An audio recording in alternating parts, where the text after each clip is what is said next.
സ്നേഹപ്പെട്ട എല്ലാവർക്കും ഇതിലേക്ക് സ്വാഗതം. അങ്ങനെ നിങ്ങൾ ഈ അപ്പം തിന്നുകയും പാനോത്തം കുടിക്കുകയും ചെയ്യുമ്പോഴൊക്കെയും കർത്താവ് ഒരുവോളം അതിൻ്റെ മരണത്തെ പ്രസ്താവിക്കുന്നു. 1 കൊരിന്ത്യർ 11-26 വാക്യം. അപ്പോള 11 ഈഗിൻ എന്ന ചന്ദ്രവാഹനം 69 ജൂലൈ 20 ആദ്യമായി മനുഷ്യരെ ചന്ദ്രനിലെത്തിച്ചു. അതിൽ ബഹിരാകാശ യാത്രികൾ ആ സുദീർഘമായ ശൂന്യാകാശ യാത്രയ്ക്ക് ശേഷം ചന്ദ്രോപരിലേക്ക് ഇറങ്ങും മുമ്പ് സാധാരണ നിലയിലേക്ക് വരാൻ കുറേ സമയമെടുത്തു. യാന്ത്രികനായിരുന്ന ബുസ് ആൻഡ്രിൻ തിരുവത്താഴ കർമ്മത്തിനുള്ള അപ്പവും വീഞ്ഞും കൊണ്ടുപോകാനുള്ള അനുവാദം സമ്പാദിച്ചിരുന്നു. തിരുവഞ്ഞ വാഴ്ച ശേഷം അദ്ദേഹം ചന്ദ്രനെ വെച്ച് ആദ്യമായി മനുഷ്യൻ കഴിക്കുന്ന ഭക്ഷണം രുചിച്ചു.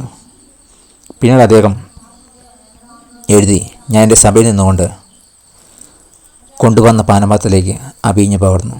ഗുരുത്വാകർഷണം മാത്രമായ വീഞ്ഞ് ആ കപ്പിൻ്റെ വശത്തു കൂടി പതിയെ മുകളിലേക്ക് ചുരുണ്ടുയർന്നു. ശൂന്യാഗത്തിലെ ഈ തിരുവത്താഴത്തിലൂടെ ആൻഡ്രിൻ ക്രിസ്തുവിൻ്റെ ക്രൂശിലെ യാഗത്തിലുള്ള വിശ്വാസം രണ്ടാമതിനുള്ള ഉറപ്പും സന്തോഷവും പ്രാപിക്കുകയായിരുന്നു.